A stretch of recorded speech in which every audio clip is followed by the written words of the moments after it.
Friend, સ્વાગત છે તમારું। આજના વિડીયોમાં આપણે વાત કરવાના છે આરટી પ્રવેશને લઈને। આરટી દ્વારા ખાનગી શાળાઓની અંદર ધોરણ 1 માં વિનામૂલ્ય પ્રવેશને લઈને ત્રીજા રાઉન્ડની જાહેરાત કરી દેવામાં આવી છે અને ત્રીજા રાઉન્ડનું પરિણામ જાહેર કરતા પહેલા અહીંયા ફરીથી વાલીઓને શાળાઓની પૂર્ણ પસંદગી કરવાની તક આપવામાં આવી છે। તો અહીંયા શાળાઓની પૂર્ણ પસંદગી કરવા માટે અહીંયા 6/6/2026 થી 8/6/2026 સુધીનો સમય આપવામાં આવ્યો છે અને ત્યાર પછી અહીંયા ત્રીજા રાઉન્ડનું પરિણામ જાહેર કરવામાં આવશે। તો આજના વિડીયોમાં આપણે વાત કરવાના છે કે ત્રીજા રાઉન્ડની અંદર કેટલી ખાલી જગ્યાઓ માટે અહીંયા વિદ્યાર્થીઓને પ્રવેશ આપવામાં આવશે અને દરેક માધ્યમની અંદર કેટલી ખાલી બેઠકો રહેલી છે તે વિશેની સંપૂર્ણ માહિતી તમને આજના વિડીયોમાં હું આપવાનો છું।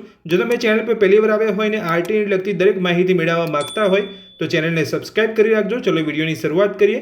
दोस्तों बात करिए आरटी द्वारा तीजा राउंड की यहाँ शुरुआत कर देवामां आवी छे। तो तीजा राउंड की अंदर केटली खाली बैठकों की अंदर यहाँ प्रवेश आपवामां आवशे अने गुजराती माध्यम, अंग्रेजी माध्यम और हिंदी माध्यम की अंदर केटली खाली बैठकों हजू पण रहेली छे। तमे अहींया जोई शको छो आरटी में वधु 4244 बाळकोना प्रवेश, हजू 7022 बैठकों खाली छे। तो आरटी हेठळ धोरण 1 में विनामूल्य प्रवेश माटेनी सरकारनी ऑनलाइन कॉमन प्रक्रियामां बीजो राउंड पूर्ण थई गयो छे। बीजा राउंड में वधु 4244 बाळकोनो प्रवेश थयो छे, ज्यारे बीजा राउंड बाद हजू पण 7022 बैठकों खाली पड़ी है, जेना माटे आवतीकालथी 6 जून थी तीजो ऑनलाइन राउंड शुरू कराशे। एटले अहींया 6 जून थी तीजा राउंड की शुरुआत थई गई है। સાથે તમે જોઈ શકો છો ત્રીજા રાઉન્ડ માટે 1 લાખથી વધુ વાલીને અહીંયા જાણ કરાઈ છે।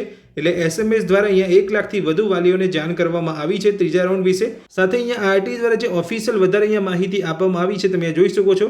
રાઇટ ટુ એજ્યુકેશન એક્ટ અંતર્ગત ખાનગી સ્કૂલોમાં ધોરણ 1 માં 25% બેઠકો પર મેરિટ અને કેટેગરી મુજબ આવક મર્યાદા સહિતના નિયમોને ધ્યાને લઈને વિનામૂલ્ય પ્રવેશ અપાય છે। આ વર્ષે 9770 ખાનગી સ્કૂલોની 83,000થી વધુ બેઠકો સામે 1.82 લાખથી વધુ વાલીઓને અરજી માન્ય થઈ હતી। પ્રથમ રાઉન્ડમાં 77,925 બાળકોને પ્રવેશ ફાળવાયો હતો। એલોટમેન્ટમાં ખાલી રહેલી આ બેઠકો અને વાલીઓને પ્રવેશ કન્ફર્મ ના કરાવતા તેમજ કન્ફર્મ કરાવ્યા બાદ પ્રવેશ રદ કરાવતા ખાલી રહેલી કુલ 11,000થી વધુ બેઠકો માટે બીજો રાઉન્ડ હાથ ધરાયો હતો। બીજા રાઉન્ડમાં 5814 બેઠકોમાં પ્રવેશ ફાળવાયો હતો, જેમાંથી 4244 બાળકોનો પ્રવેશ કન્ફર્મ થઈ ગયો છે। આરટીના બીજા રાઉન્ડ બાદ હવે 7022 બેઠકો ખાલી પડી છે, જેમાં અંગ્રેજી માધ્યમની અંદર 3911 બેઠકો છે, ગુજરાતી માધ્યમની અંદર 1358 બેઠકો છે અને હિન્દી માધ્યમની અંદર 1578 તથા અન્ય માધ્યમની 175 બેઠકો છે। એટલે આટલી બેઠકો અહીંયા દરેક માધ્યમની અંદર ખાલી છે। તો ગુજરાતી માધ્યમની અંદર કેટલી બેઠકો હજુ ખાલી છે તો 1358 બેઠકો હજુ ખાલી છે અને અંગ્રેજી માધ્યમની અંદર સૌથી વધારે બેઠકો ખાલી છે, 3911 બેઠકો અહીંયા ખાલી છે। તો ત્રીજા રાઉન્ડમાં ભાગ લેવા માટે લાયક 1 લાખથી વધુ વાલીઓને પ્રાથમિક શિક્ષણ નિયામક કચેરીની આરટી પ્રવેશ શાખા દ્વારા એસએમએસ મોકલીને સ્કૂલ પસંદગી માટે જાણ કરી દેવામાં આવી છે।